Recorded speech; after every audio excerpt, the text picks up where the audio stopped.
We are here back for another Jump Shot Therapy podcast. My name is Dylan Barretto. I'm the Bronze Bag Gorilla. I am here with Leave It to Beaver, Hunter Davis. What's up? I am with the Human Sweater Vest, Alfredo Velez. Here. I am with Big Brother, Stephen Barretto. Hello. Peace. Love. And Rondo game winners. All right. We are recording as of right now, 10:37 p.m. on Thursday in the year of our Lord, 2019. And we've got a wild day that has happened fucking crazy today. We also have a wild week. Congratulations, Hunter, the New England Patriots are the Super Bowl champions. Thank you. The New England Patriots are not the official Jump Shot Therapy team, though. So you can suck my net. Wait, who did you guys pick? Rams. We all picked the Rams. Fucking bums. Lone Ranger. Great. Dynasty always wins. Until the dynasty doesn't win. Oh, there's real quick before we go. There was that Tom Brady finished his gauntlet. There was a commercial. They're like, okay, time to finish this one, and it was Bill Belichick. What? You know the gauntlet, like the 6 stones, Yeah. Infinity Stones. No, Bill Talking Belichick to the was mic. like, now it's my. That Bill Belichick was like, now it's my turn. Bill Belichick has 8 Super Yeah, Bowls. Belichick won in New York. Oh yeah, Won 2, in right? New York. Yeah. But he was got 8 on the Super Giants, Bowls. right? Yes, he was part Coordinator, of right? Parcells. Bill Belichick is basically like the fucking Phil Jackson Greg of the Popovich. NFL. No, he's got more. It's like Phil Jackson's got like 13 rings or some shit. Yeah. Oh yeah. As a player and assistant coach and coach, yeah. Yes, he does. Wild trade deadline today. A lot of moves. I personally think the top 4 in the East just separate themselves from the rest of the pack. It'll be very interesting to see. We were going to have a new man running the Marshawn Brooks point average calculator because I no longer want to do it. And we got some football news to talk about because the football season is officially over. One of the things that's not on the docket for today is Kyler Murray officially announced himself for the NFL Combine.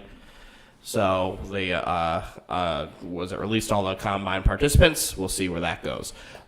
So let's start it all off. Xavier Little, you're a good friend of mine, but holy fuck are you on crack for saying Brian Dawkins is better than Ed Reed, you fucking piece of shit.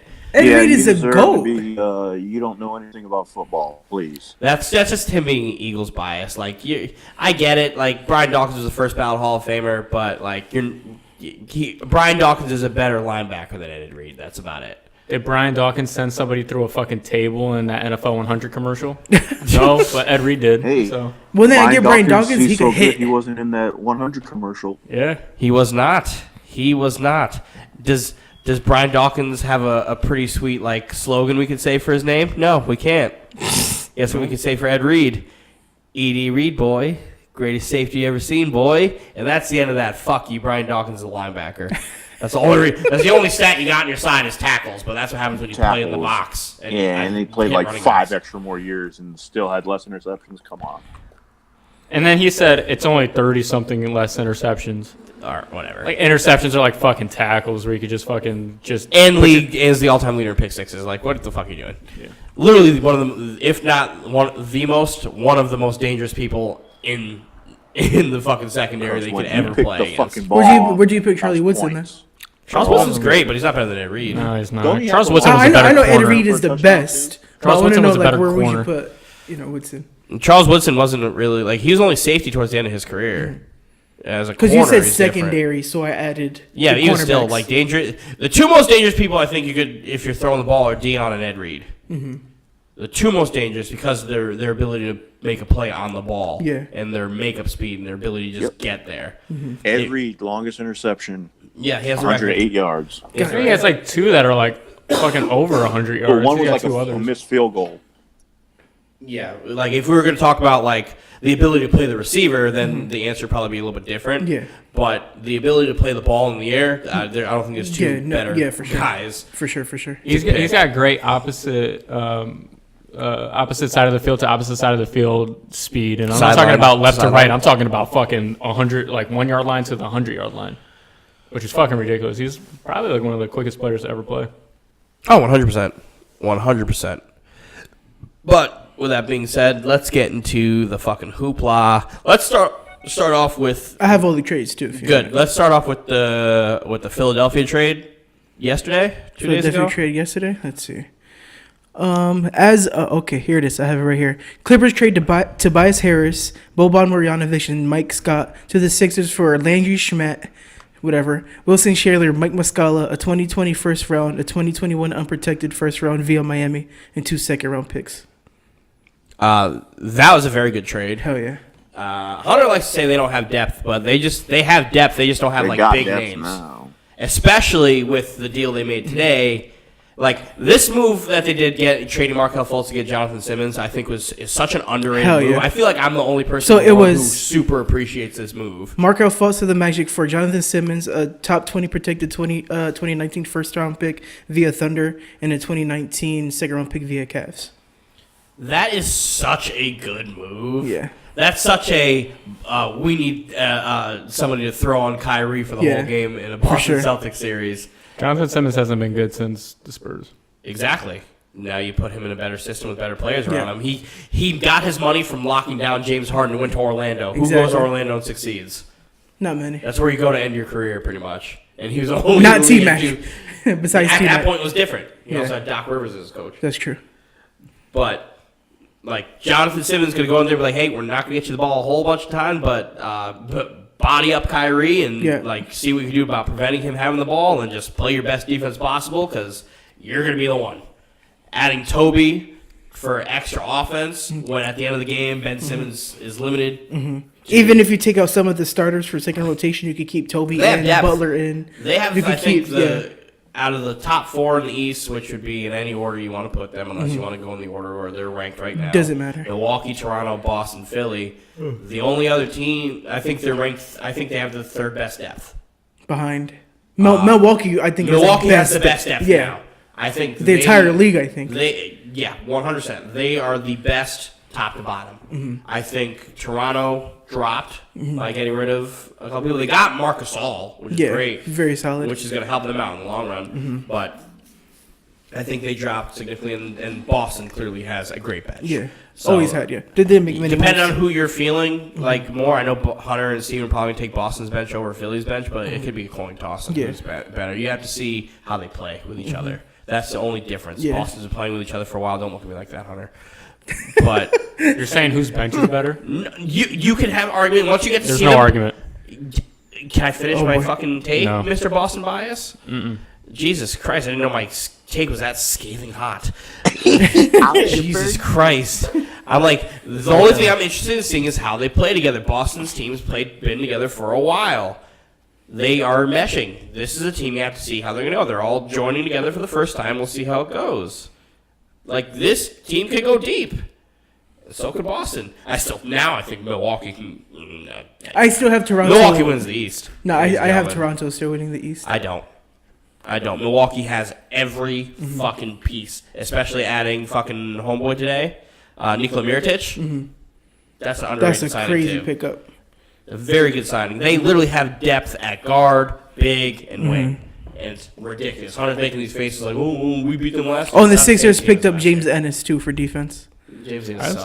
Pelicans. You're making the faces like the argument you made earlier this year's like, oh, we beat them last year. This is a completely different team than last year. So, the Pelicans trade Mirotic to the Bucks for Jason Smith, Stanley Johnson, and multiple second-round picks.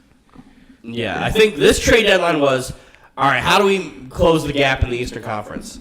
That's literally because a lot of players move from West to East. Mm-hmm. A lot of players. Mm-hmm. Except for the few players in the lower echelon of Western Conference teams that got traded yesterday. Like Harrison Barnes in the middle of his game getting traded, which I think is funny. But apparently they told him before that it might be happening, and he just said he wants to play. Harrison Barnes to the Kings for Justin Jackson and Zach Randolph, and Zach Randolph will be waived or bought out.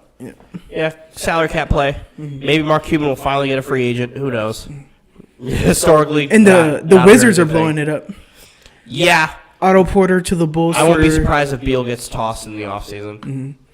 Otto Porter Jr. to the Bulls for Jabari Parker, Bobby Portis, and a 2023 second-round pick, and Markieff Morris to the Pelicans for Wesley Johnson and 2023 second-round pick. Yeah, they're blowing it up. Mavs, I think, are just trying to create some space so they can sign a couple, Someone like big. one big name to help them push them over. I don't think they're going to get a big name, but they'll get a bunch of solid players to like surround them. a star, not like the superstar. Yeah, not like a superstar, but an all-star, a potential all-star caliber player.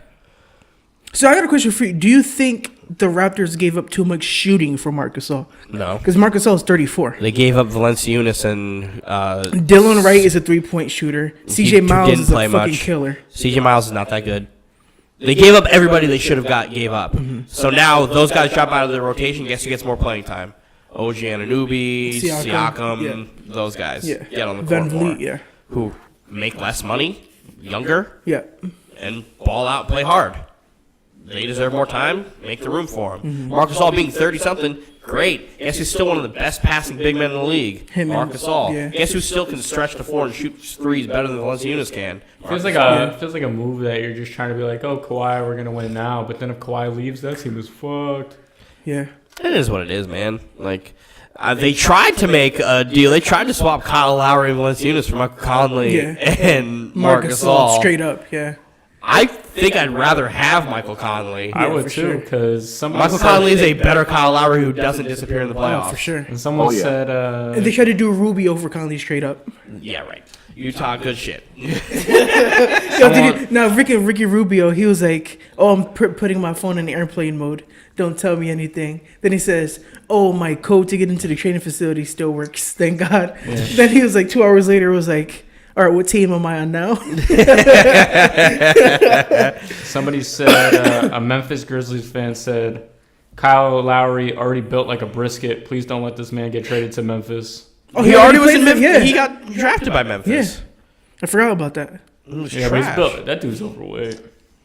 He's built like your lesbian aunt at the cookhouse.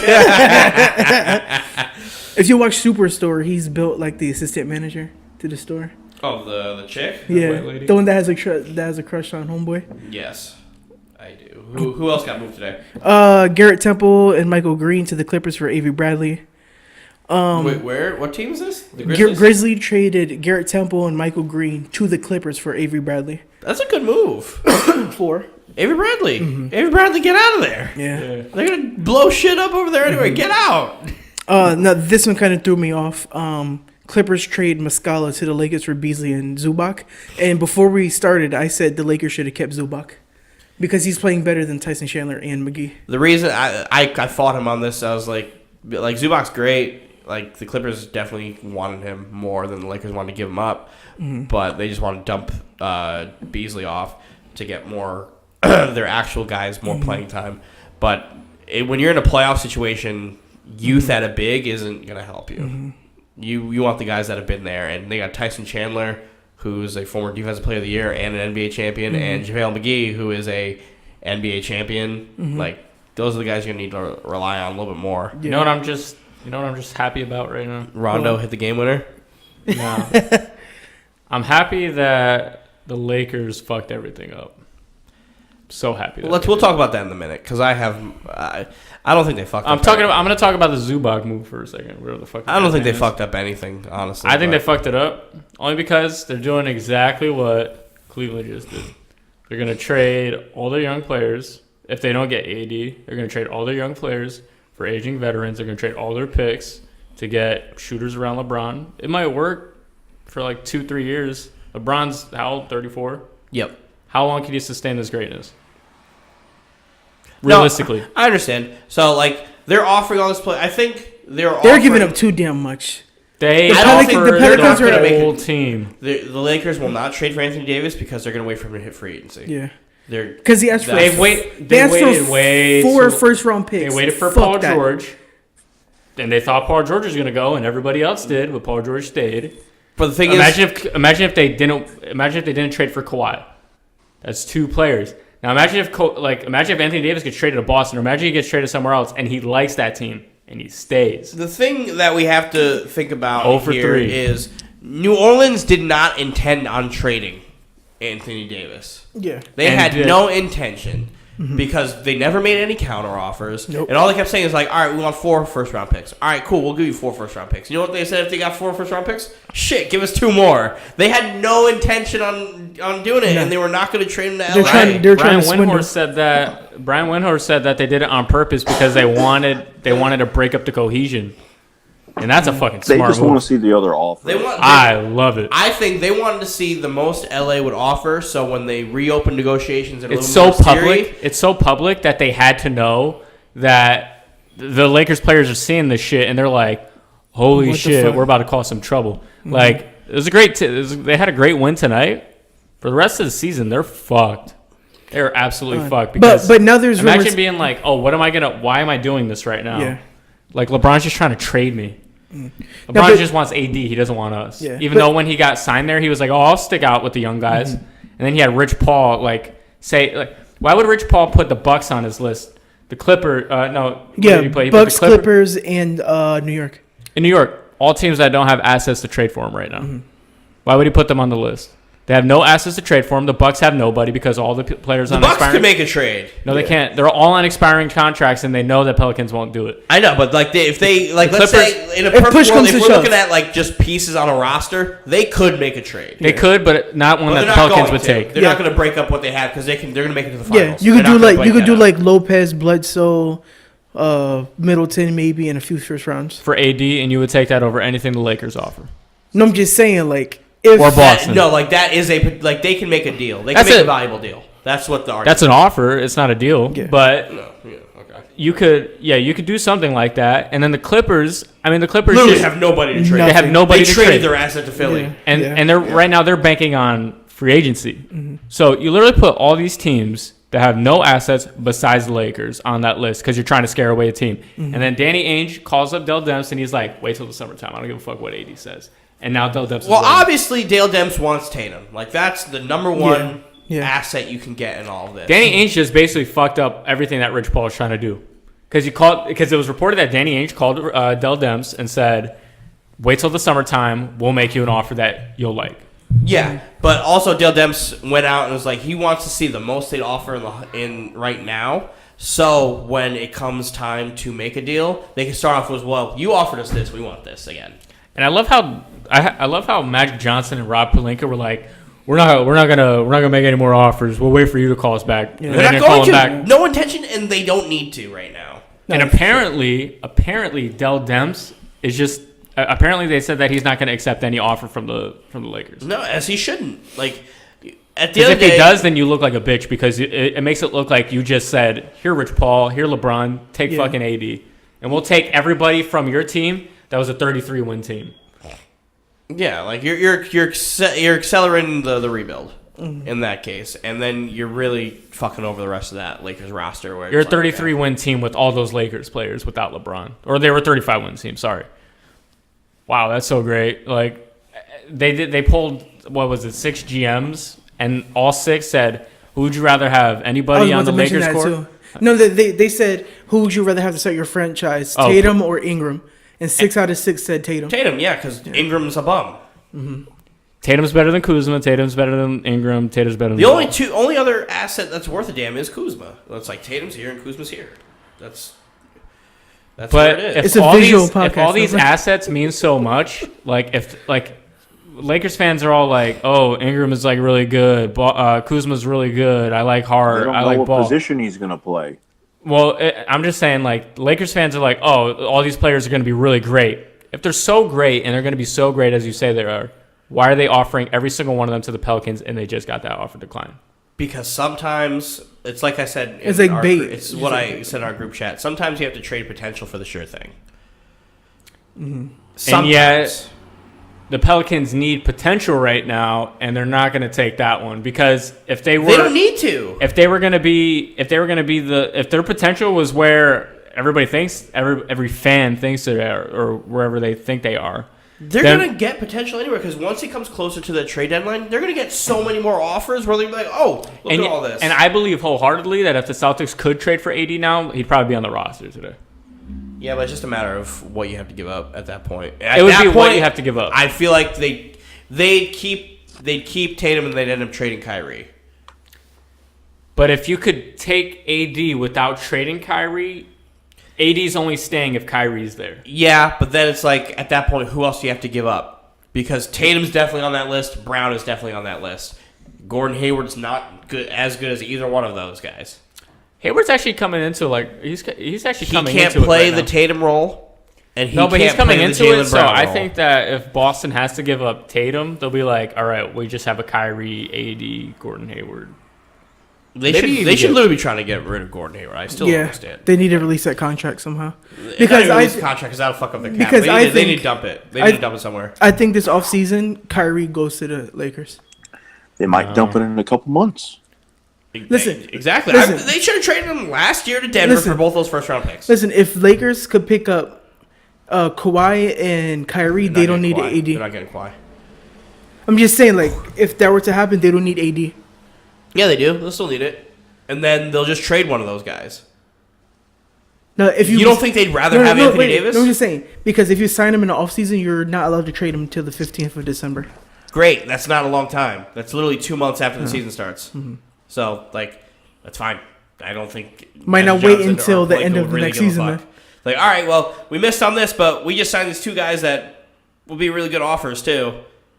Like, I don't think they're worried about waiting 2 months. The first 2 months of the season literally mean nothing.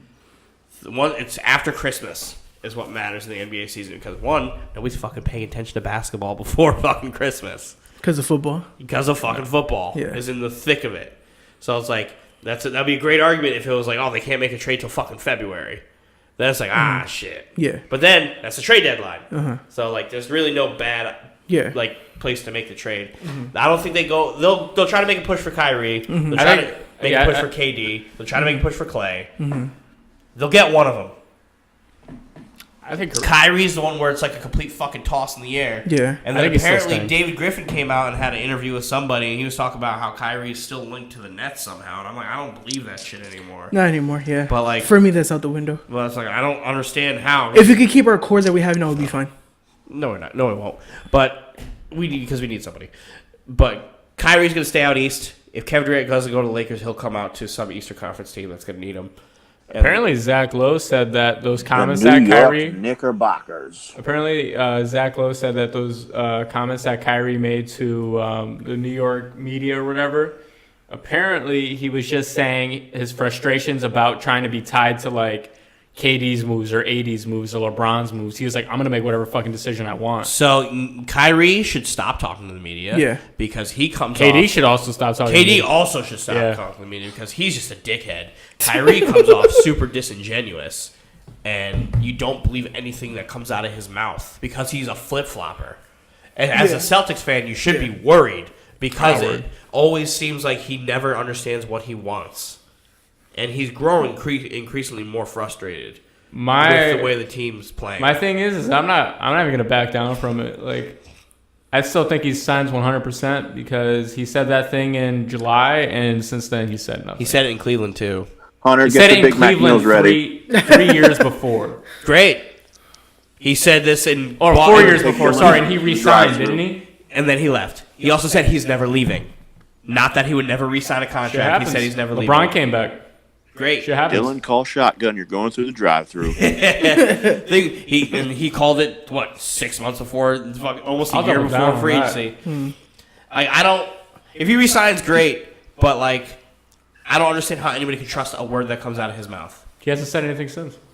Yeah, since he doesn't have to explain himself to fucking anybody. You committed at the beginning of the season, why can't you commit now? Because he committed once. Why does he have to do it again?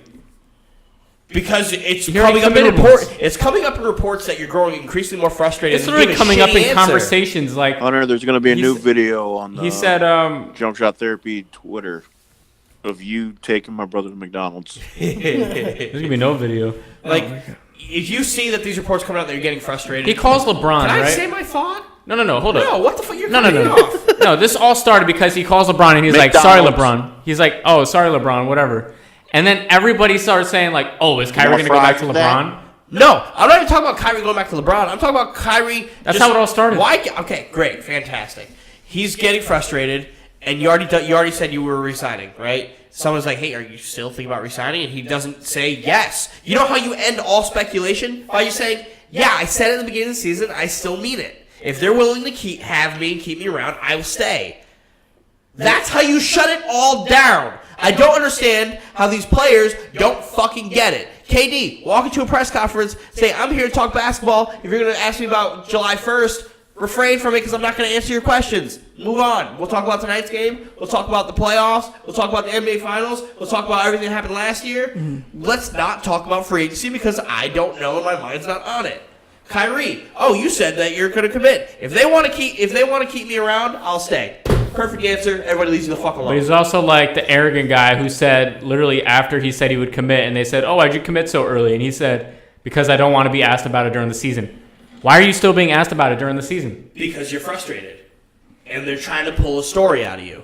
Guess what? Yeah, the media is a bunch of fucks. When you don't give a direct answer, you create more media speculation. Guess what? Give a direct answer, and it's over.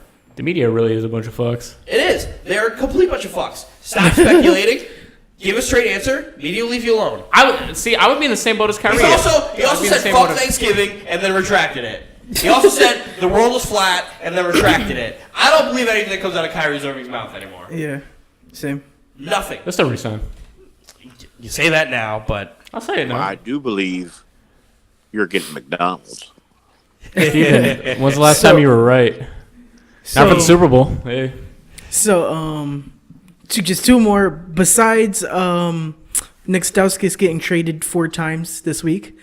I'm surprised he still really is in the league, to be honest. But Rockets receive Iman Shumpert, Nick Stauskas, and Baldwin. Kings receive Alec Burks. Cavs receive Brandon Knight, Marquise Chris, and a protected lottery pick via Houston. And Tyler Johnson and Wayne Ellington to the Suns for Ryan Anderson. Ryan Anderson will take a $6 million cut from his $21 million contract. And then Stanley Johnson to the Bucks for Thonmaker. And then that pretty much sums it up besides Monroe to the Nets for cash and Jabari Bird to the Hawks for cash. The Rockets are making out like a bunch of bandits this year. They're what? They're making out like a bunch of bandits. They are falling into the perfect situation. Yeah, for sure. And Wesley Matthews is getting bought out. Is officially getting bought out. So, but he has interest from Indiana. Yeah, he's gonna. They already came out with the report. He's gonna sign with Indiana once the buyout's official. Oh, and where does the Enes Kanter go? Boston. How about you, Hunter? Once I saw that post today that Boston is interested in Enes Kanter, I was like, hell yeah, that's a very good move. I really like that. That gives a bunch of attitude. Ooh, him and Marcus Smart. Holy shit. Huh? I said I don't want him. I know you don't want him, but I think that would be a very solid big to come up. Give me Markieff Morris. Let's let another pair of twins win a fucking championship. And then get fucked over by Danny Ainge. Just like they on defense, but let's do it. Just like they did on the Suns. Buckets. Yeah, traded Danny. What's it? Enes Kanter could give you 14. And Enes Kanter give you rebounds and defense. Awesome. So can Time Lord. He just can't give you defense. Did he even play today? I don't even know. You don't rely on young bigs in the playoffs. I don't even know what Brad Stevens is doing right now. He's not as smart as we think.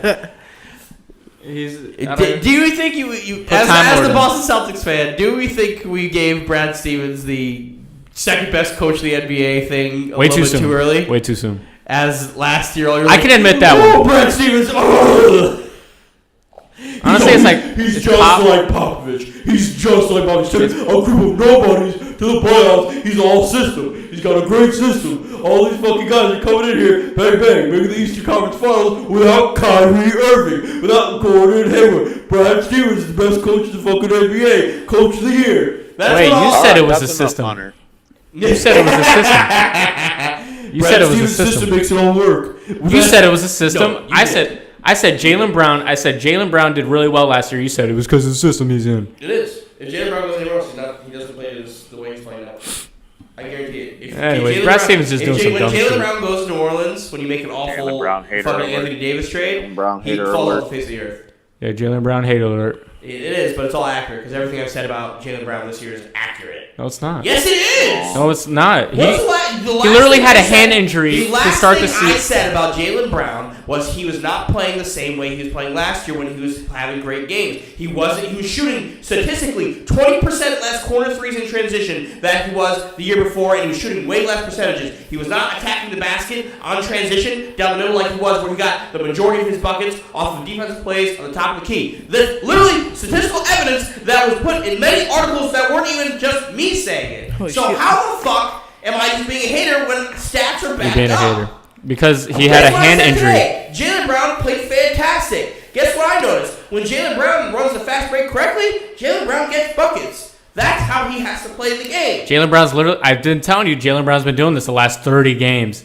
Literally the first 20 or so games, hand injury. Great, don't play. Who fucking get? Oh, I'm sorry, Jaylen Brown's not like fucking LeBron. He's got to sit out for fucking as an excuse for a fucking month. If you're going to use the injury as an excuse to why you're not playing great, then don't play at all. He wasn't even playing that terrible. He wasn't playing great. He wasn't playing that terrible. If you at least he honestly played. think Jaylen Brown was playing to the same level as he was last year, At least he you're played. wild. You also, I'm pretty sure we made a bet that you said Jaylen Brown was going to average 16 points this year. I'm pretty sure I've never even we seen have to that. go back in our time. Your Jaylen Brown hate is as big as Hunter's Boston bias. I don't give a shit. I have legitimate arguments and legitimate numbers on my side. When Jaylen Brown plays great, I say Jaylen Brown plays great. The problem with Jaylen Brown No, you don't. is he'll have a 30-point game in the playoffs and then completely disappear and then doesn't know what to do. Like he did last year. Don't blame Brad what he Stevens. did in Milwaukee series. Right now, he's currently averaging 2 points. Yes. 76ers series. Milwaukee series, you played great. Milwaukee series, he had one 33-point game and had a 4-point game the next night. But what did he do that whole series? Play inconsistent offense. Yep. But what did he do that whole series? He played inconsistent offense. Pull up the stats on it. Proving you wrong. You guys been proving you wrong. You have so much hate for a guy in his fucking third year. No, because I don't like that he's being called a star when he doesn't play like one. You say potential. You don't deserve to be called a star if you do not play. Nobody like called one. him a star. They said he was a potential star. Literally, everybody on TNT on that fucking panel called Jaylen Brown a star. Everybody on the ESPN called Jaylen Brown a star. Where said do you potential see star. star in Jaylen Brown? I see it. There's not there. It's not there. They know what they're talking Yeah, about. they know what they're talking about. Do they? Do they really know what You're they're a fucking couch talking coach. about? You're a He's couch been coach. proving You're an you wrong armchair. since day You're How an has he been proving me wrong, Steven? You're armchair analyst. How has he proved me wrong once? By his play. Yep. Steven, but when I bring up instances when he plays awful, y'all like to fucking turn it around. I can recognize when he plays great. I people have recognize bad that when games. he plays great. So people have bad games. He has them in the worst possible things. Jaylen Brown was the most important piece of that offense, in the Celtics last year in the playoffs. You want to know why he was the most important person, key piece in that playoff team? Because he's the only person who played literally the garbage time where you have to go through, play gritty defense, and work for your points and get the transition buckets. He's the only person besides Marcus Smart. And guess what? I'd rather have Jaylen Brown do it than Marcus Smart because Marcus Smart likes to think he's fucking Ray Allen. Hater. I'm being accurate. You're a hater. You're a hater. You have so much hate for this guy for no reason. It's kind of crazy. What hate came out of my mouth? I told you That was all hate. I literally said he was the most important person on that team. I know, but you said it with hate, so that was all hate. Hate speech. It's not hate speech. It's not. It's hate speech. Hey, Hate. Can he be a star? Yeah. That's all we've been saying. But he doesn't play like it. Yes, he No, does. he doesn't. Yes, he does. Negative. You even said it. You even said Buddy Hield was better than him. I do think Buddy. Oh, Buddy Hield is better. No, he's not. I do think Buddy. Hield- I'm sorry, Alfredo. Buddy You lost Hield- all your privileges. Buddy Hield gets You lost buckets. all your privileges. I don't want to hear all this. your Please don't talk about privileges. getting buckets. Thank you. Buddy All your Hield- I don't need privileges. your help on these You're buckets. automatically wrong now. You're automatically wrong now that he sides with That's you. not true. Automatically Don't- wrong. Don't tie me into that. Don't tie me Automatically into that. wrong. Don't tie me into that. Automatically wrong. Fox Alfredo. is better than Brown. When Alfredo, what's a zip up? A zip up? Oh, I was about to get into it. it's what happens when a zipper head gets a haircut. What's the timeout? Let's cut that one out. ooh. I knew he was gonna say that shit too. I sat there at work when he sent the text message and he was like, "I got my own ideas." I was like, "I fucking know it." I fucking know it. Hater. Welcome to Marshawn Brooks Points Calculator. You have Sponsored by no 6 Minute swagger. Coffee. You have no You swagger. Get the best purification of your life. We're not doing this. So, majority vote to do the Marshawn Brooks point average calculator sponsored by JumpShotTherapy.com with less swagger. Say aye. Aye. What? Aye. It's over. What? No, it's And not. just like that, we killed a segment. Let's go. How is it not? Moment of silence. There's no silence. We didn't kill nothing. Majority rules. What majority? It's split. Weak force advanced. You just had 3 guys say I. Steven, you had no charisma in that. Hunter say I. He agreed with Just me. right now. Literally just said I right now. Steven, there was no charisma in that. I thought you would Hunter. show more initiative. Hunter. What? Hunter. You said Boston bias. Hunter. Where'd you go? No, why? Marshawn Brooks is averaging 6.6 points per game. Those are devil numbers. Man, We got to cancel. I'm glad that was real funny.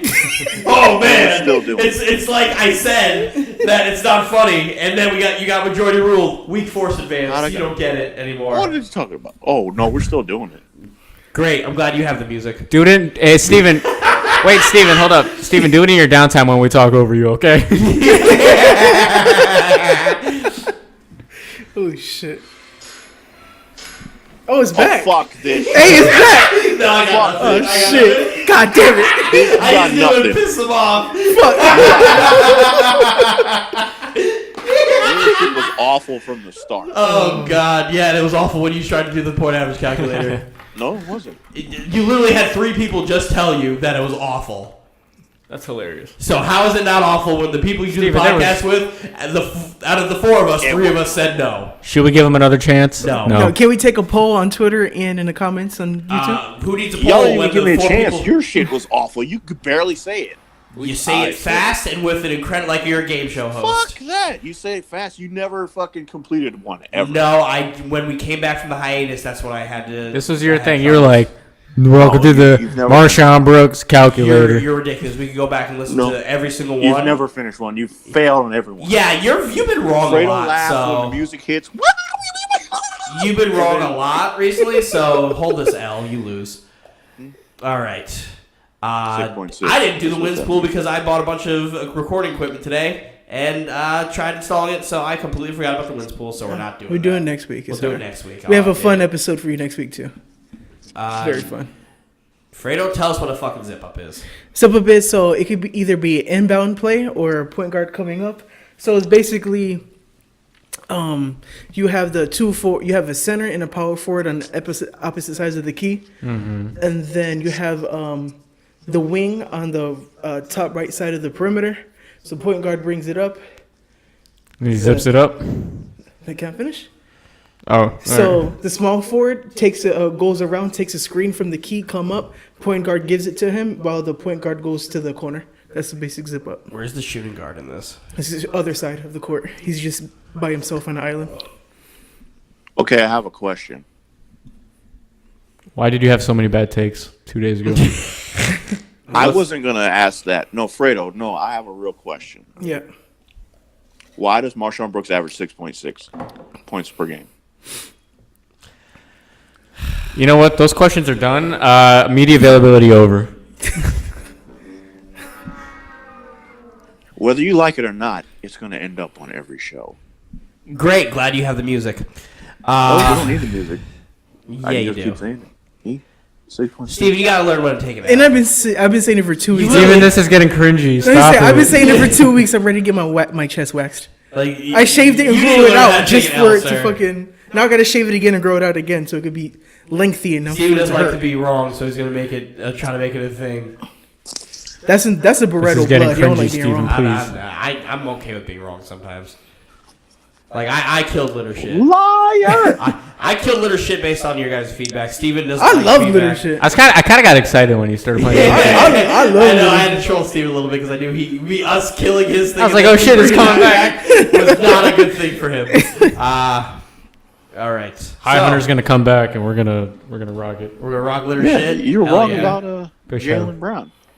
Fantastic, Steven. Glad we're gonna keep fighting for this. Let's fight for the Wait a guy- minute. What happened? Hold up. With Jalen Brown, what happened when Tracy McGrady was like, he's one of my favorite young players in this league, and you're like, I think I like Jalen Brown now. No, I said shit. I sarcastically because Tracy McGrady's my. You were legit about that when we were playing. No, I wasn't. We went and we played pickup basketball like a few days after that, and you were like, I think I like Jalen I Brown was like, I now. think I have to like Jalen Brown now. No, that's me. He trains with Tracy McGrady. Great, fantastic. Tracy McGrady also has a fucking lazy eye. Does it mean I want a fucking lazy eye? No. But if Tracy McGrady was like, I have a lazy eye now, you Jealous might, of Jalen then you Brown's get a fucking lazy eye. fade. No, I'm not. He wants Norris it. Cole had a better That's one. why he hates him. Norris Cole had a better fade. North School top 5 fades ever. Jaylen Brown's got a great fade. Where's Norris Cole now? Flat top Jesus. Don't talk about flat top Jesus, and don't talk about Lord of Long Twos. All right. Lord of Long Twos. I actually really. Who's that? enjoyed Yeah, me too. Jason Tatum. Oh wow. It's true. They call him Lord of Long Twos because he'll just like step. He'll do like he'll pull like a the Kobe or shit, dirt. Yeah. Awesome. He's super lengthy, so he could get that I off. fucking love him. I just don't want to lose him. I'm a just don't wanna Tatum lose fan. him. I like Tatum a lot. I've been on the Tatum train. I know. I love him. He's the only other boy in Boston I'd kiss besides Tom Brady. All right. And with that, I'm out, guys. No, you can't leave yet. I need you. To everybody who said that the Super Bowl was a boring game, go fuck yourself. Yeah, that was a great game. I literally loved had it. conversations with people all week asking me what I thought of the game, and I said I thought it was a really good game. Everybody looked at me and Excellent. Like, the game fucking suck. They're not football fans. I was like, if you don't like defense, you don't like football. Like I don't. So Hunter liked the defensive game.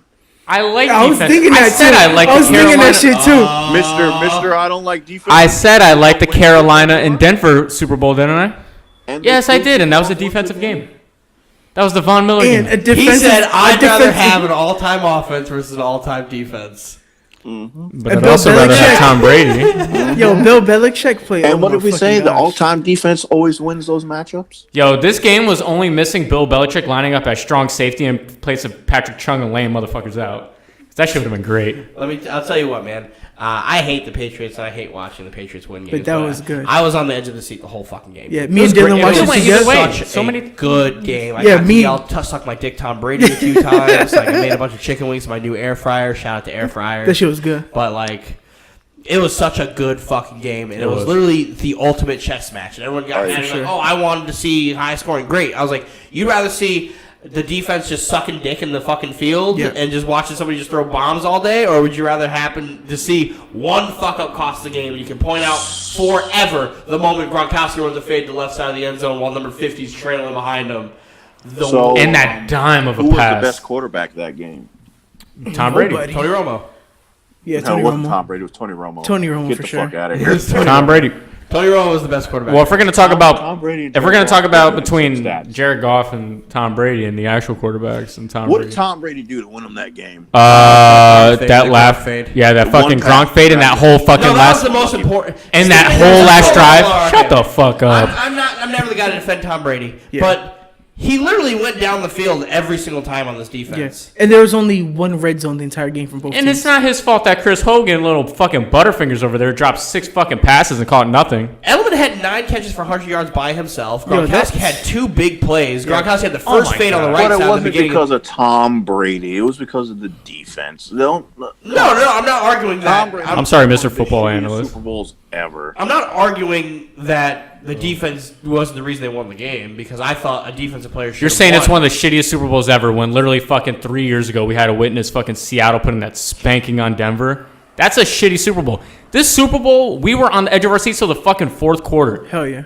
with 7 minutes He left played in the like fourth Trad. quarter. Wade Phillips called a great game. Well, Wade Phillips didn't call a good enough game because He 7 couldn't minutes throw left, the he ball fucking to let it the open. And that receiver from the Rams, he dropped 2 And I hate touchdown how passes. people say, "Oh, Tom Brady fucking had more than Jared Goff." Jared Goff has Brandon Cooks, fucking Robert Woods.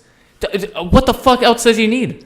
Like Tom Brady's got 32-year-old Julian Edelman, fucking slow Gronk, who's about to fucking retire. I hope he does. Who the fuck does he? Man, it looks like when he runs it hold the hurts. fucking phone here. Robert Woods, get the fuck out of here. Robert You Woods, shit on who Brandon- you guys shit on on Brandon Cooks all the time. He dropped 2 touchdown Robert passes. Woods, who you guys were literally fucking saying was the number 1 option. Get the fuck out of He here. missed Cooper Cup that game. McVay didn't know what the fucking fuck he was Cooper doing Kupp. on offense. Even if they had Cooper Cup, they weren't winning this game. No. Because McVay didn't know what the fucking Because Jared Goff was just throwing it to the first fucking read. McVay was literally He doing didn't have what, time to throw it to the No, read. McVay was Yeah, literally I'm doing. He was just throwing them. McVay was literally doing what Rex Ryan did. He said, "Mark Sanchez, pass it to this guy. Pass it to this guy." That's what McVay was doing. He was like, "Jared Goff, pass it to this guy. Pass it to this guy."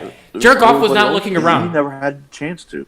Jared And Goff the- wasn't even looking around. Oh, He the didn't, head, have, the he didn't have the headset. time to. Come The on, headsets- he was On that looking Brandon around. Cooks play, he If looks had time back. to look around, he would get sacked. On that Brandon Cooks play, I think it was Robert Woods who was open on like a little out or like a little in, right? And literally he could have ran it up to like probably the 5-yard line, maybe even a touchdown. And he looks over there first, but then he's like, oh, Brandon Cooks. Why? He's open at the line. You don't know how to make reads. Jared Goff does not know how to make reads. I blame that on... I heard that the headphones in the helmets, they turn off at 15 seconds. If Jared Goff can make so they can't tell him the plays or the reads. He can't make. Well, Bill Belichick couldn't make adjustments based on the line, but that didn't fucking matter. But it didn't matter. They were throwing too many crazy blitzes at that offensive line. Yeah. If Jared Goff knew how to show make zone reads, and then they'll blitz or they'll adjust their line. Yeah. If Jared Goff knew how to make reads, this game would have been totally different because there were so many wide open plays that the Rams could have had. It was exactly like last year's Super Bowl. The only difference was Jared Goff couldn't make a read because he just doesn't know how to. That's literally the knock on him all season. He can't make his own reads. And literally the only reads that he makes is when he should fucking decide to pass or run. That's literally it. That's a knock on him. That's been my whole knock on him. The only knock I have is Brandon Cooks dropped that fucking touchdown pass. That was a but fucking it was too. Which one? The one that was too high, or the one that got intercepted? Steven got dropped. It was thrown literally too late. And then Steven's bringing up this holding call. It wouldn't even have mattered. The pressure they were putting on Jared Goff, and Todd Gurley was not even doing anything that whole game. What pass did they throw to Todd Gurley that whole game? God damn it! I was in the good shit. Nobody heard what you were saying. All you're gonna bring up is that holding call on that Todd Gurley run. James White didn't need to have a good Whatever. game. No, he didn't. Tom Brady was 21 for 35. Sonny Michel played a great game. The only thing is Tom Brady didn't throw a touchdown. That's it. He had a good game. Besides that first throw, yeah. 21 for 35. Literally over 50% of his passes were completed. Steve, say something again. Don't shit on the GOAT. He keeps getting dropped. He couldn't throw his running backs. They took that away. Don't shit on the GOAT. He's got 6 rings. Half receiving running back in the league. You know what's kind of crazy? Into that game. Don't worry, he threw 9 times to Edelman, and then when it mattered, he threw to Gronk. It doesn't matter. They still won the game. And I feel like it was the same pass to Edelman almost every fucking time. Because they didn't know. They don't know how to stop him. If you don't know how to stop him, they kept doing zone. They kept playing zone. But you also can't keep playing man because then Gronkowski. But then move up on the zone. Then zone, you can play man. They just fucking were. It was all on McVay. Yeah, that's my favorite thing. Is McVay an offensive or defensive coach? Offensive. Wade Phillips called defense. Played a great game plan. The offense, the defense on the field too much. Isn't Phillips going to Miami now? The defense to be on the field a lot. Yeah, the defense to be on the field a lot. This is going to happen. But you also can't keep playing man because they're going to eventually get the mismatch they want with Gronkowski. And if you're so worried about Edelman moving the chains, he couldn't adapt to Edelman. But didn't they put Talib on Gronk? What they should have done was they should have fucking put Talib on him the whole fucking game. Talib was on Gronk. No, I'm just saying, if you're playing man. No, he's saying put Talib on Edelman. Talib was on Edelman too. They moved off a lot, but every time you saw nobody could just stop him. Because he sits in between zones. It's not like he's a great wide receiver. Him and Tom Brady have crazy chemistry too. You can't. It's not like Edelman's doing everything to get open and breaking off these hard coverages. That's also the problem. I'm not gonna fight that one for you. That's also the problem with Brandon Cooks. He literally sits in the zone. All right, let's name all the receivers you want before Julian Edelman. Yeah. If you're talking about with Tom Brady, then I'm going to say Julian Edelman. Yeah. Because all it matters is chemistry. All it matters is chemistry. You can't just put a wide receiver with a quarterback and be like, all the Patriots do is just they try to draft Wes Welker every year. So and we got Braxton Berrios. And you're about to get that dude from Clemson. We got Braxton Berrios waiting in the wings, baby. Outside the numbers. They won't. They don't need to in the Patriot system. They never need to. Oh, Steven, you can have your But Steven, it doesn't matter. They've won 6 rings. Steven, you can have your X receiver stats. I'll take the 6 rings any day. They got more Super Bowls than the fucking Cowboys do. I'm not arguing that. I'm not saying Edelman's a great receiver, but Edelman works in that system. That's why Chad Johnson didn't work. That's what people do. I'm just putting out facts too. Is that not facts? You're bringing up X receivers because you're from the 90s and you love X receivers. It took you 80 years to do. But how many Super Bowls when's the last time a top receiver won a Super Bowl? When's the last time an X receiver, a top wide receiver in this league, won a Super Bowl? Point it out to me. Let's go. Whoa, can we think about it? Julio Jones almost did, but he didn't. Let me know, Steven. Steven, just let me know that. When was the last time a top wide receiver in this league won a Super Bowl? The top wide receiver in the league. Does Greg Jennings count? No. He never was a top receiver in the league. None at all. It doesn't matter. And that Packers team won the Super Bowl off defense. Look it up. Because I already did. Steelers with what? Steelers With what? Santonio Holmes. Was he a top 5 wide receiver in the league at that point? No. He was not. He had a great playoffs, but was he a top 5 wide receiver? No, he was not. I'm talking about a top 5 wide receiver in this league. Nope. Who was it, Hunter? You have to go back a while. You got to go back to the 90s. The 90s? Who? I think you got to go back to... Oh, homeboy from the Cowboys? The Cowboys. And then before that, the 49ers. Was that So Richard congratulations. It's been 20 years McElroy. since the top wide receiver won the... Oh, Mike, that's what Wait a was minute. No. The Ravens. Who? The Ravens with who? Golden. He's not a top 5 wide receiver, Steven. Stop it. That was an Alfredo take. Goodbye. Steven, that is an awful take. Please stop That was it. worse than Alfredo. You are worse than Alfredo. I like Anquan Bolden, but he was never a top 5 wide receiver. And with Yes, he was. Dylan's comments No, on he Jalen wasn't. Brown, Alfredo's number 2. In what year was this? When he first came in the league, when he was playing with the Cardinals. He wasn't even the best receiver on his team. Yes, he was. No, he wasn't. It was not. Yes, he was. Wait, Larry Fitzgerald never won a chip. Are Right? you talking? Undisputed. The fact that there's an You're argument on talking about the Anquan Anquan Bolden. Bolden that played on the opposite side of Larry Fitzgerald. Who? Larry Fitzgerald wasn't there always. Remember that. I'm okay. Let me finish my thought, motherfucker. Like Anquan Bolden when he was on the Ravens was not a top 5 receiver. Yeah, but you said name a top receiver. Top 5. I literally said And top 5 Anquan receiver. Bolden definitely wasn't a top 5 receiver in the league when he first came in. Literally, you cannot do it. You cannot do it. So those receiving stats don't matter. They don't. You can name top rushers that won Super Bowls. Yeah. Go ahead.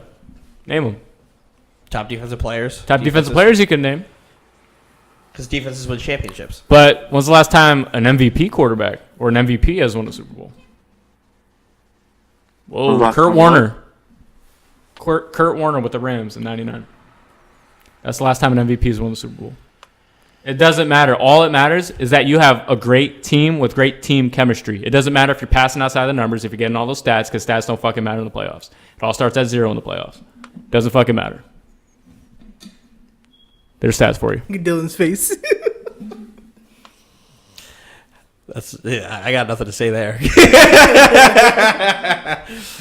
Because I'll defend. Like I hate these fuckers, but I'll defend Julian Edelman in this instance. Like I don't think he's a Hall of Famer by any means, but He like, will get in. what There. about- He gets no great. Here. He gets no great regular season stats, but in the playoffs he shows up consistently. That's sure something he Wes Welker never did. Wes Welker showed up in the regular It's season. fantastic. I'm not saying if we're No, the argument I'm was siding never with you. Edelman's not better than Wes Welker. I know. I'm saying that. No, I'm saying that. I'm agreeing with you right now. The argument He's not is having- how many receivers you name before you get the Julian Edelman. That's not even And the if we're conversation talking having about- right now. If we're talking about in the playoffs, I'll take Julian Edelman above anybody you'll name. Super Bowl. If you're talking about in the playoffs, I'll name every wide receiver any wide receiver in the league. I'll take him over fucking anybody in the playoffs. Hell yeah. Big receiver, number one receivers It don't doesn't work in matter. the Patriot system. That's just how it is. That's how it's always been. Was Deion Branch ever top 5? No, never. No, he was Deion not. Branch is not a good wide receiver. Once he went to Seattle, it was doesn't like he lead Branch the had the same Patriots in stats as Julian postseason Edelman, stats? They're identical stats. Deion Branch and Julian Edelman are identical stats. But the problem all is that matters a is team real chemistry. number one receiver doesn't work in the Patriots offense unless your name is Randy Moss. And even still, they never won a never Super Bowl. won. So if you think it would have kept Josh Gordon, then it would be No, different. Josh Gordon didn't even play that great with the Patriots. Like, didn't even He played play that all right. great. He played all right. He But played all right didn't for the play pick they great. gave. He's still getting a ring, but Yeah, he is. Like he shouldn't. But And like, apparently, he's still going to be on the team next year. yeah, I don't get it. But like, whatever. He's not Like, going to get. He's not. He's not a. I don't even know why they want to keep him on the team when his type of receiver doesn't work in that system. Well, doesn't. Is the answer the Indianapolis Colts? When they won the Super Bowl with Bowl, Reggie yeah. Wayne and Marvin Harrison, Yeah. that's a good answer. I didn't think of them. That's legitimate. Like those what year guys. was that? That was 2000. Yeah. Okay. 2007. Oh, with Peyton Manning. But I Marvin think in 06, I think Marvin Harrison was already kind of like, On the decline. yeah. And Reggie Yeah. Wayne wasn't. And Reggie Wayne wasn't where he was now. Reggie Wayne didn't hit his stride until. Yeah, if I look at 2006 and I look at the top wide receivers in that Marvin Harrison didn't start falling off till about 2010. 6. 2006, the fucking Indianapolis Colts defense also fucking did a lot of fucking work that year too. That's also the last Their time they had a defense was fucking trash. Yeah, that was the last One team that had a guy. fucking. Bob Sanders. They had one guy. Bob Sanders. The motherfucker was barely on the field. Their defense was trash. Like, if you want to piss off Steven and talk about safety, say Bob Sanders. He fucking throws a fit. But he loves him or something? No, hates Bob Sanders. Why? Why do you hate Bob Sanders? Because he always want to put him on a pedestal. Some shit. Did he literally say their defense did some shit? No, they didn't. The only thing their defense did was when the Patriots choked against them in the freaking playoff game. Robert Mathis, Dwight Freeney were the only people that ever really did shit on those fucking Colts defenses. And they had to have the lead to do it. Okay. All right, yeah, you could have 06. But it's been 13 years. You could have it 06 because Marvin Harris had fucking 95 receptions, 1,300 yards. Reggie Wayne had 86 receptions, 1,300 yards. I'll give you that, but it's been 13 years. That's a long time. That is a long time. But like I said, if we're talking about the Patriots, number one receivers don't work on the Patriots. Nope. They just don't. But if you're asking me who I'd rather have, if you're talking about the Patriots system, Julian Edelman, give me him. All fucking day. All fucking day. The plays that he's... If we're talking about players right now... No. It doesn't work. It doesn't.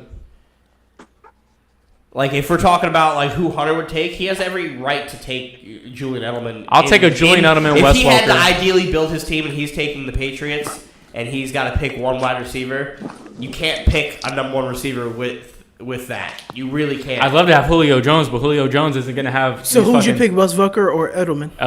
Edelman's made too many great plays. Played like twice as many games as any other receiver. And he's second in the playoffs in fucking receptions and yards behind Jerry Rice. In the postseason. Wes Welker built the mold for you guys. Wes Welker built the mold, but he fucked up so many times. It pissed me off. That drop against the Giants in the Super Bowl pissed me off. But now I'm better now. That was on Brady. That wasn't Wes Welker.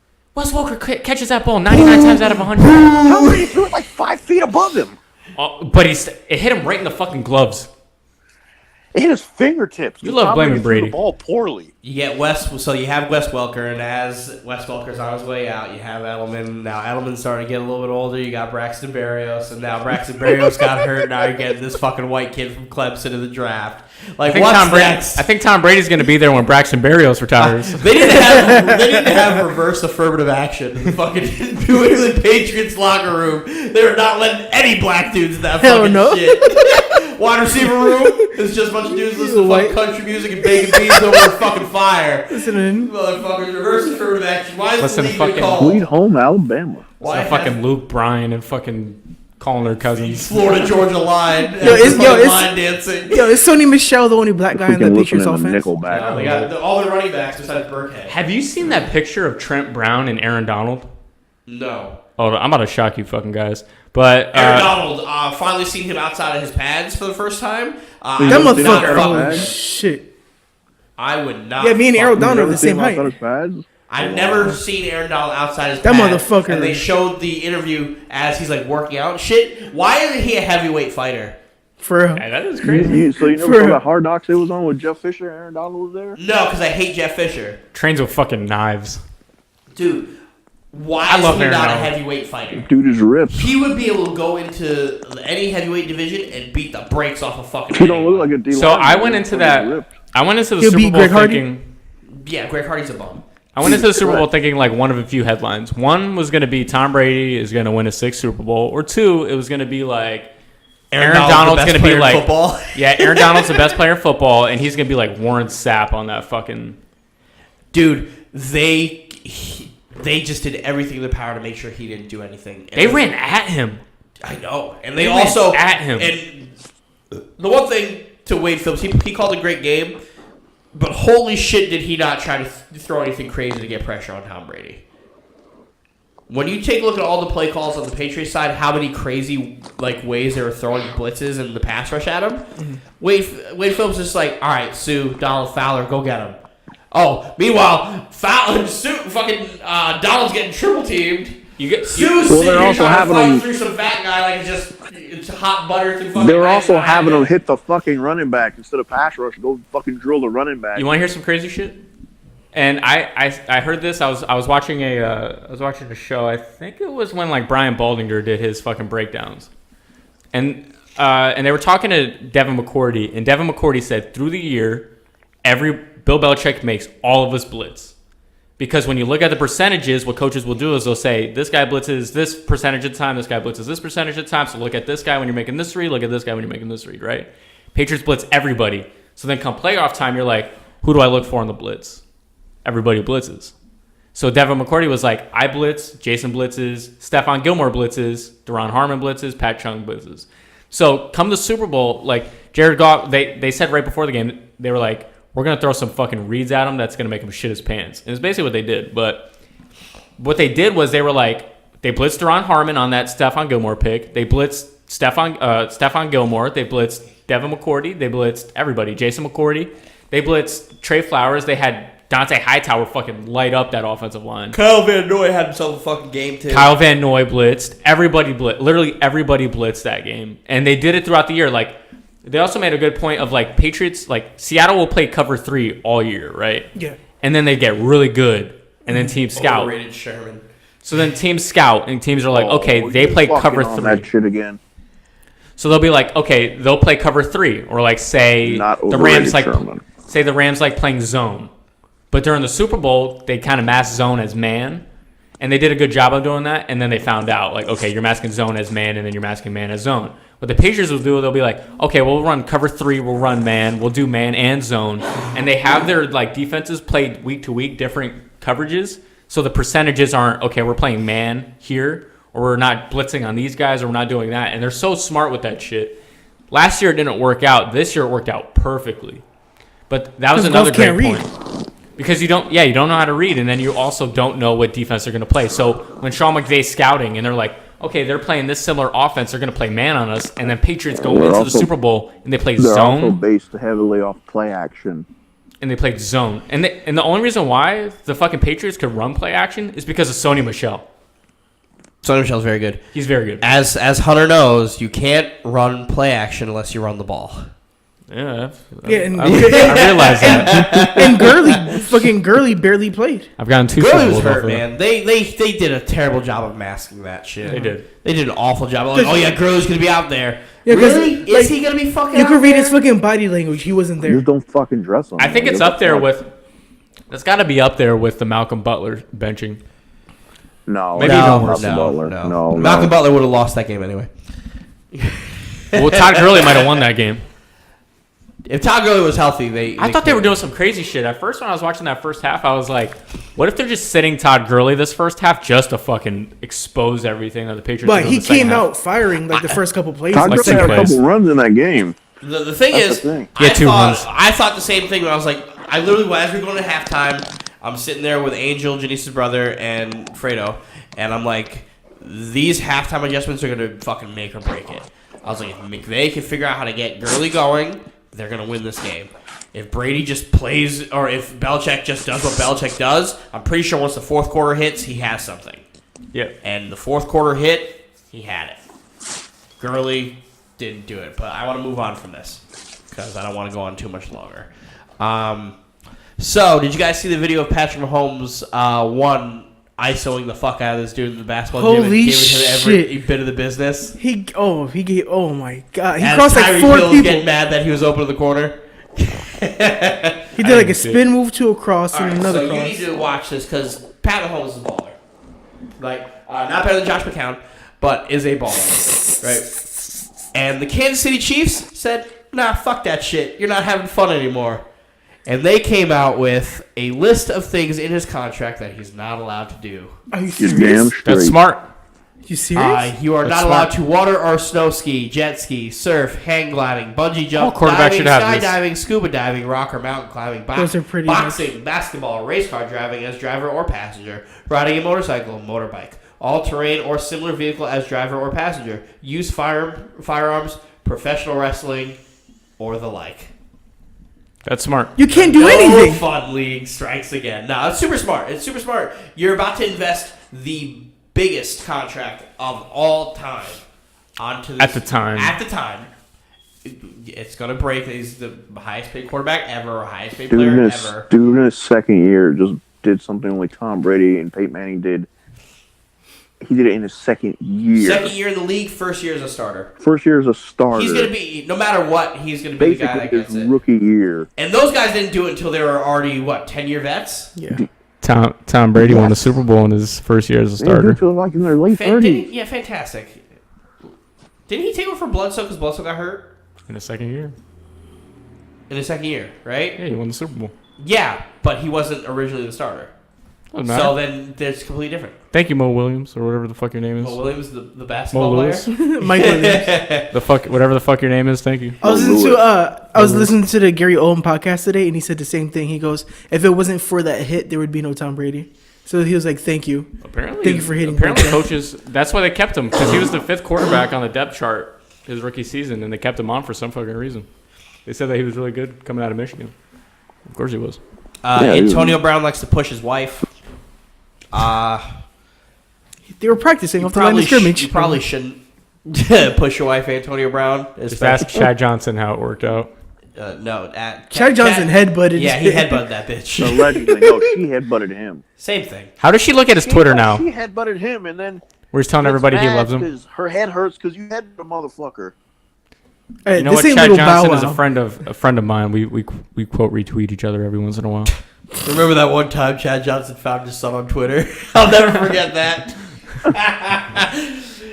Jesus Christ. Meanwhile, Hunter's over here expanding his brand, getting retweeted by Chad Johnson, and Fredo's over here gets suspended for saying kill yourself on Twitter.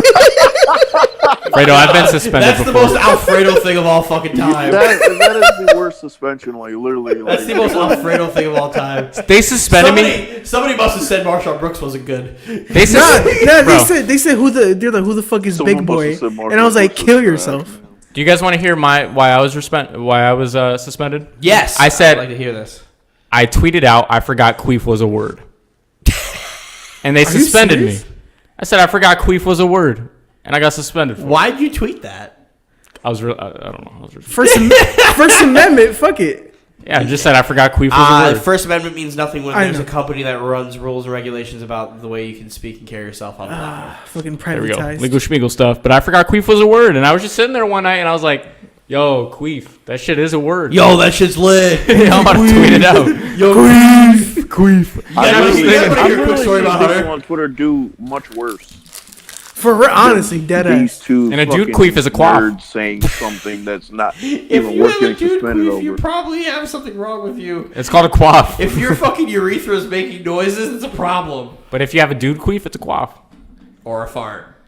Quaff. Really, you get suspended for saying. Imagine kill if you yourself. said- Not even Wait, you go fart out your penis hole? Dude, I will die. Please don't. No, Don't you try. can't. But when a dude farts, it's funnier to say I quaffed than I farted. You know, Is it not? You know what you remind me of? Those episodes of South Park with the Canadians? And it's like, oh yeah, your wife's killing my time and she's quit my face. Sorry. You're Very quaffed. sorry. Oh yeah, I love you and you're my beautiful wife, but I really don't like it when you quack in my face. Holy shit. All right, let me tell you guys a fun Hunter story. Then we can wrap it up. So, I'm gonna do Hunter's story, and then I want to talk about MMA for like a minute.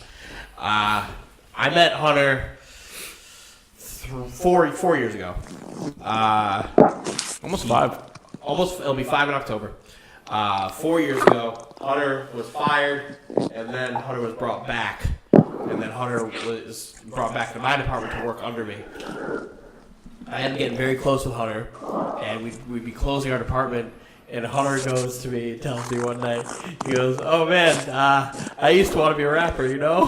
What? No, it gets better. And I'm like, oh really, you used to be a fucking rapper? And like Hunter would like me and him would really have like in-depth conversations, so I'm like, alright, cool, like what's up? Like what do you know? And he's like, yeah, I used to want to be a rapper. I was like, alright man, what's your rap name? And he goes, man, I really don't want to tell you. I remember this. He goes, oh man, I really don't want to tell you. I'm like, why not? He's like, it's fucking bad. He's like, you're gonna call me gay. You're gonna really lay into me for this. And I'm like, come on, man, I'm not gonna do any of that shit. Like, this is still like Hunter's still like trying to get comfortable with me and who I am. So he's like, I really don't want to tell you this. You're gonna get me. I'm like, nah, man, just tell me. He goes, all right. You know how my name's Hunter Davis, and my initials are HD.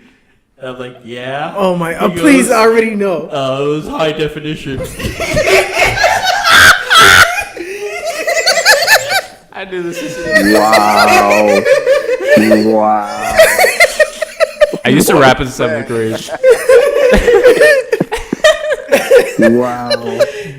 Holy And then shit. I think you said We'll after that you're. introduce him like that from now on. High definition Davis. And then I think afterwards when you guys were roasting me about it, like a few days after, you were like, it also fucking means hot dog, and I was like, you are a piece of shit. Holy shit. It's fucking great, man. Hunter was so fucking mad at me, and I was like, it's even better that you sell TVs. Holy shit. High definition. Wow. Damn, I remember that night too. I wish I could go back. I don't forget shit, dude. I remember I one got night. a fucking steel trap right up here. And it's worse because now I know it. That's right up there when Brandon came into a fucking PlayStation party. He just goes, "Hey there, Barretto Bear."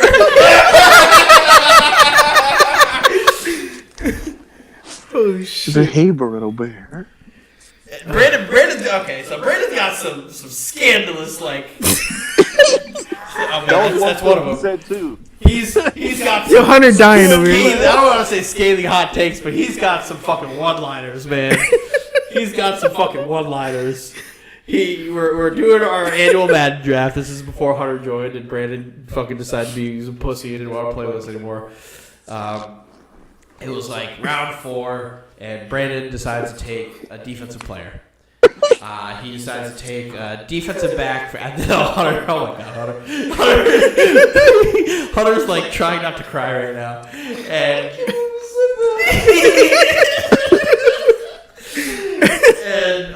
he took a defensive back by the name of Orlando Scandrick, who played for the Dallas Cowboys. And as he picks him, he goes, "Scandalous!" And Wait a minute. He says right after us, "Oh fuck, what did I say?" Why the fuck did I say that? And then he proceeds to be fucking pissed off at himself for saying it with me in the party. The worst. Hold up, did he say the stutter or no stutter? Because it makes it better. No, sir. He said it. I shit you not. Just like this. Me and Steven are in the party. We're talking, and then he just goes, "What's up, Grandmama?" And they're like, "Hey, what's up, Brandon?" He goes, "Hey there, Barretto Bear." No, you two were in the party. I joined the party, and he goes, "Hey, Barretto Bear." He said it in the most genuine, just like he wanted to give him a hug type of deal. So fucking funny. Brandon's also the guy who would get the first 10 picks of out of the first 10 picks of the fucking draft. Oh man. He'd have 9 of them. I'd have pick 7, and then he somehow managed to yell at me for taking the player he wanted when he traded away the 5 picks prior.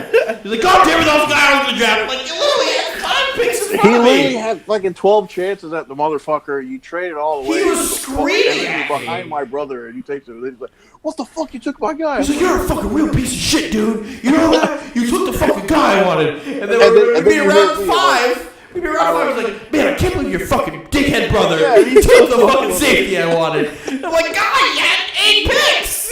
You know what's the best? I'm like, Brandon, you still had 8 picks in front of him. You didn't pick him there. That's on you. You know what's my best Brandon story? Is when one time he was live. We were in a chat and he was like, "I'm gonna live stream on Twitch, right?" And then Dylan's like, "Yo, I'm about to fuck with Brandon." He texts me, right? And then all of a sudden, like, Dylan's telling me what he's sending Brandon, and Brandon goes like this. He's like, "Really?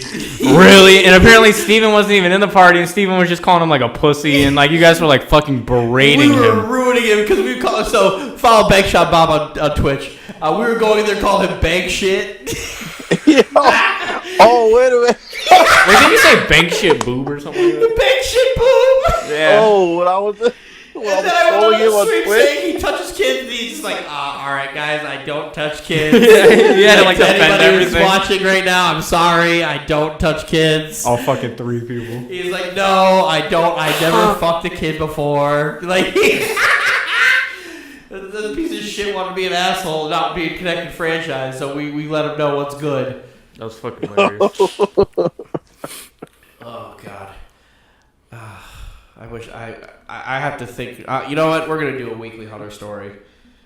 I have to go into the weekly high definition story.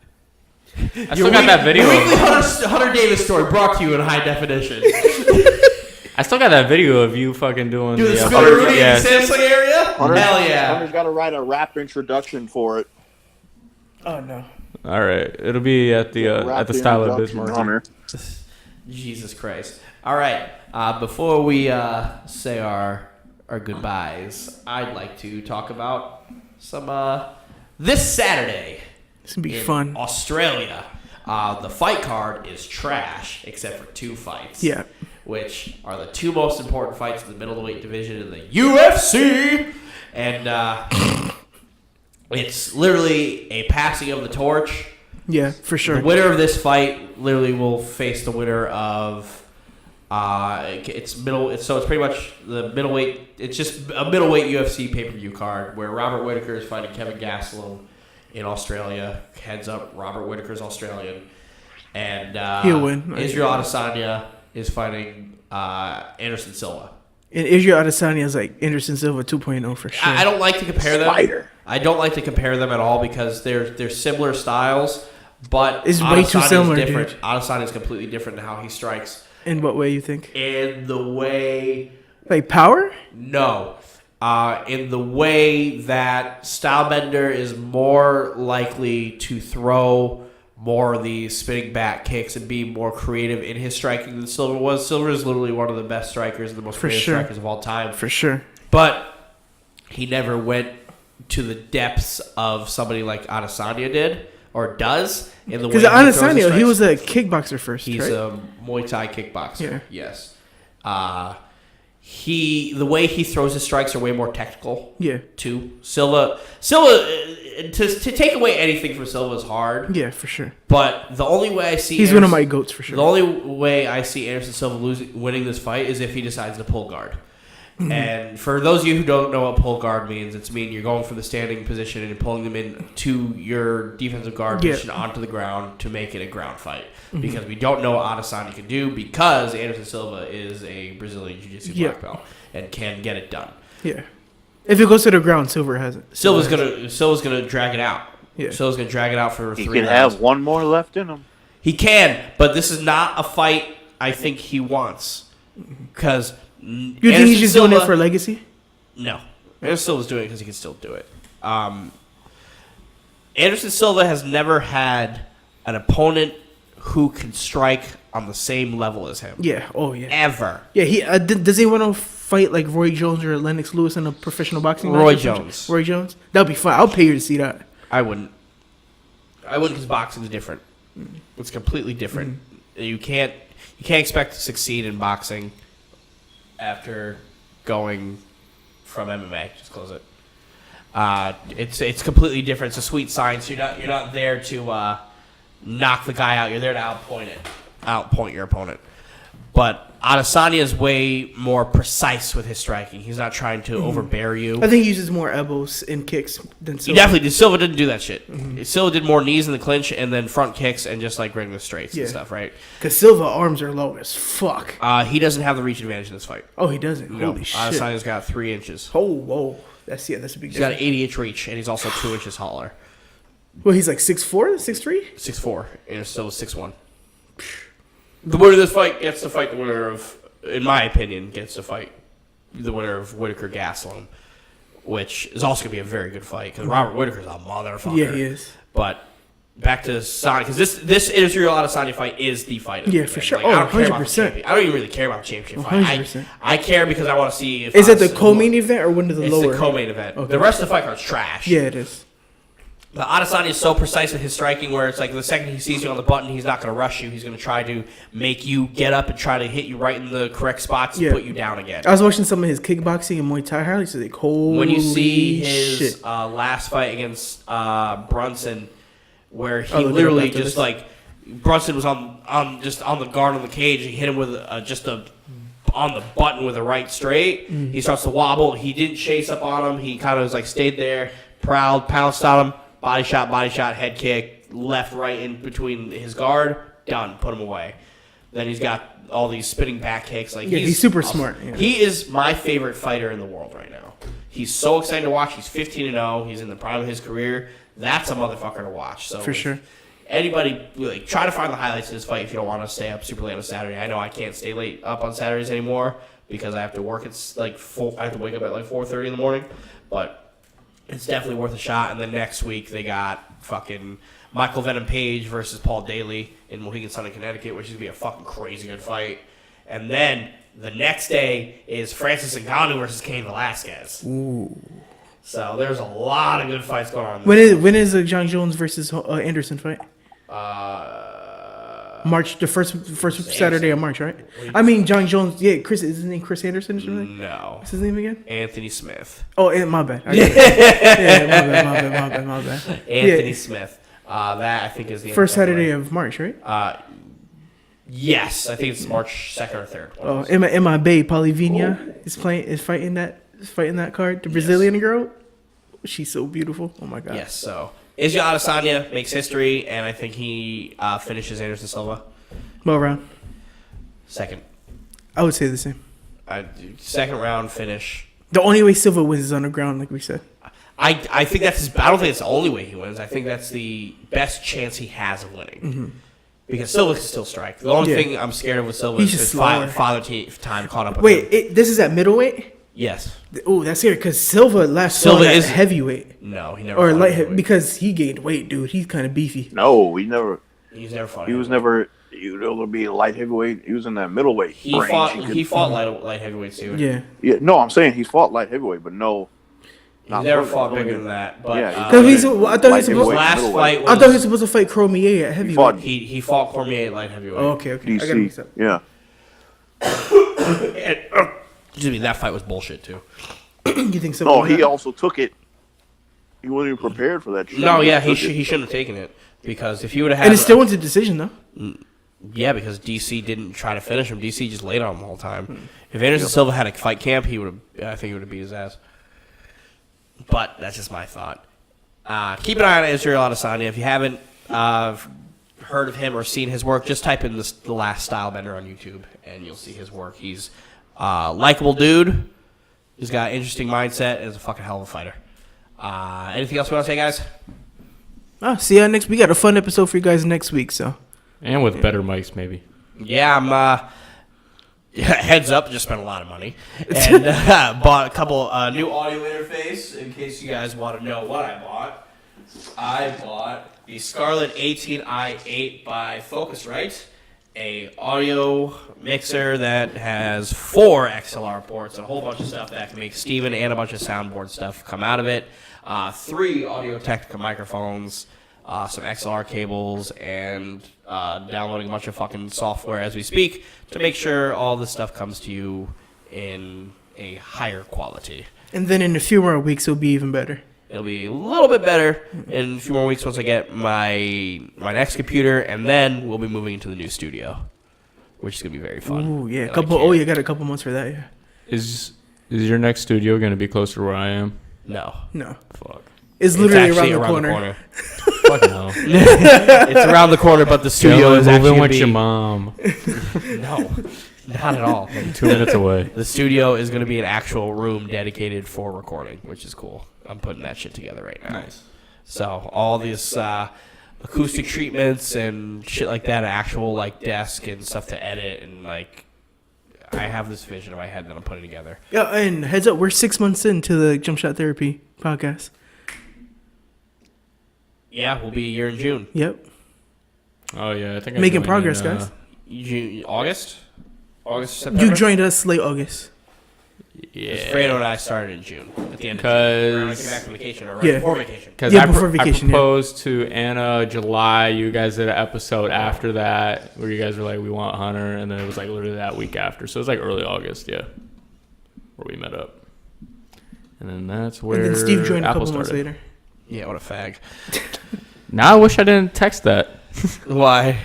About Steven being on every week, Steven. You and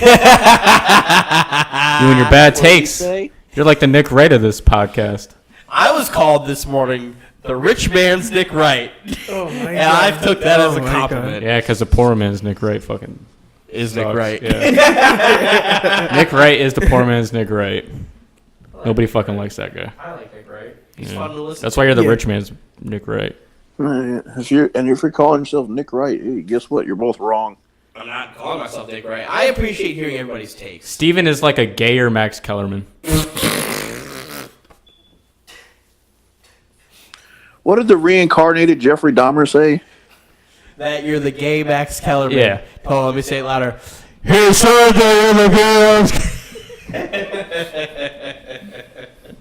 Holy shit. Fun fact, Max Kellerman's getting a boxing show on ESPN. Oh, yeah. I saw it earlier. Love it. Yeah, Max He Kellerman. finally talk about something he knows. Yeah, I know, for real. Tom Brady's falling off a cliff this Hopefully year. Stephen A. stays the fuck away from this show because he doesn't know shit. About boxing, yeah. Nothing. Floyd Mayweather. That's all he knows. Floyd Mayweather. When he was covering the fucking TJ Dillashaw fight, I was so upset. I was like, you could have fucking got Max Kellerman over here.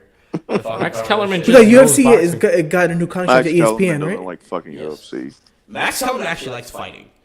The thing I hate about Stephen A. Smith is when Stephen A. Smith talks shit, it's like, okay, you're talking shit. And then when he meets the player, he's like, I wasn't talking shit.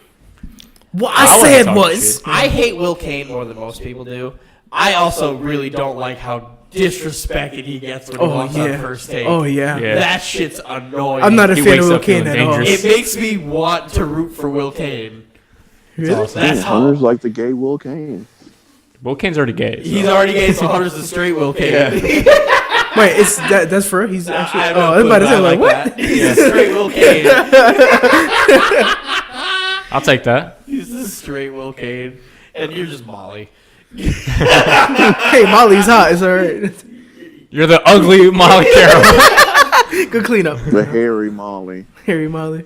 Once Alfredo gets fit, then it'll be... You're The Molly pretty- without her UConn degree.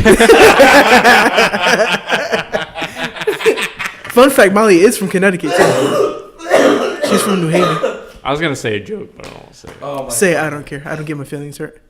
Nah, I don't want to. Stop being a You bitch. sure you want me to say it? I don't care. I don't I was care. gonna s- Let's make sure we can cut it out. Let's make sure if he makes it fucking insensitive Allahu snack. I was bar gonna fucking say- comment. I was going to say he's like Molly Karam if Molly Karam got fired over $30. Yeah, that's some bullshit, dog. Oh my fucking Fucking god. $30. Fuck CVS. Goddamn. I'll never shop there again.